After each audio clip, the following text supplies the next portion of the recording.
Lumalakas si Kai Sotto, may masamang balak sa naturalized player ng Japan national team. Binubuli lang si Hawkinson sa ilalim. Laging suki si Kai sa alley-oop dunk. Day 2 ng Emperor's Cup Basketball Tournament sa Japan, kung saan makakalaban ngayon ang kupunan ni Kai Sotto na Koshigaya Alpas, ang Shibuya Sun Rockers. Sa mga hindi nakakaalam ay sama-sama nga sa kompetisyon na ito ang mga iba't ibang professional at amateur teams sa bansa nila. Karamihan nga nakasali dito ay ang mga team sa B1, B2 at B3 ng Japan B-League. Unang play nga kagad ng Koshigaya sa pagsisimula ng first quarter ay isang alley-oop dunk ni Kai Sotto. Nice pick and roll action ang import ng Koshigaya at ni Kai. 4-0 start para sa Alpas, pero agad nang nagkaroon ng counter ang Shibuya sa pangunguna ng naturalized import ng Japan national team na si Hawkinson, na nagkaroon ng 2 straight baskets sa loob ng paint. Palitan na nga ng baskets ang both teams. Walang kawala itong palubong tira ng guardian ng kalaban, kung saan nabutata pa rin yan ni Kai. Muntikan pang maposter ng ating pambato si Hawkinson sa isa na namang alley-oop play. Hindi nga naipasok ni Kai ang kanyang dunk attempt, pero natawagan nga dyan ng foul si Hawkinson at nakakuha naman si Kai ng 2 points sa charity stripes. Late in the quarter ay biglang arangkada ng opensa ng Koshigaya, kung saan step up ang kanilang mga foreign imports. Napapasok din nila ang kanilang mga outside shots. Bahagyangang nagkaroon ng 9-point lead ang Alpas, pero naibaba nga yan sa 4 ng Shibuya sa late seconds matapos ang kanilang 5 straight points, 24-20 and the first frame. Second quarter ay dikdikan na ang laban sa early minutes, kung saan hindi nagkakalayo ang score ng both teams. Hindi nga gaanong pinalaro sa quarter na ito si Kai. Halfway mark ay bigla ulit nagkaroon ng run ng Koshigaya sa pangunguna ng kanilang foreign import na si Tim Suarez, kung saan naging agresibo ito mapaloob man yan o sa labas. Mapapaaway pa sana sa Japanese player after ng kanyang dunk in transition.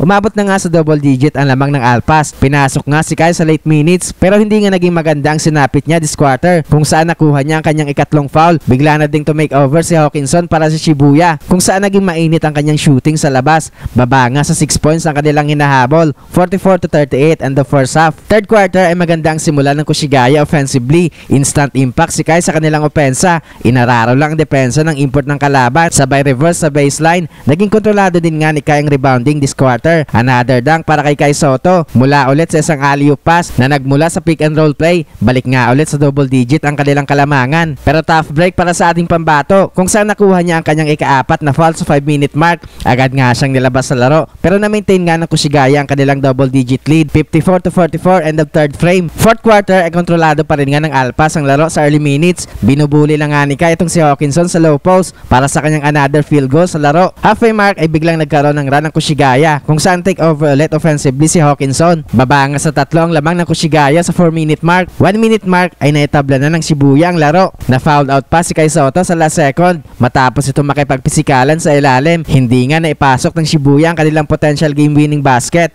kaya umabot pa sa overtime ang game na ito. Sa overtime period ay tuloy-tuloy ang momentum ng Shibuya sa opensa, kung saan paunti-unti ang paglaki ng kanilang lamang. Nag-try nga ang Koshigaya na makahabol sa laro, pero nakulangan na nga sila ng oras, kaya sa huli nga ipanalo pa rin ng Shibuya. Nakapagtala nga si Kai ng 10 points, 7 rebounds at 1 block.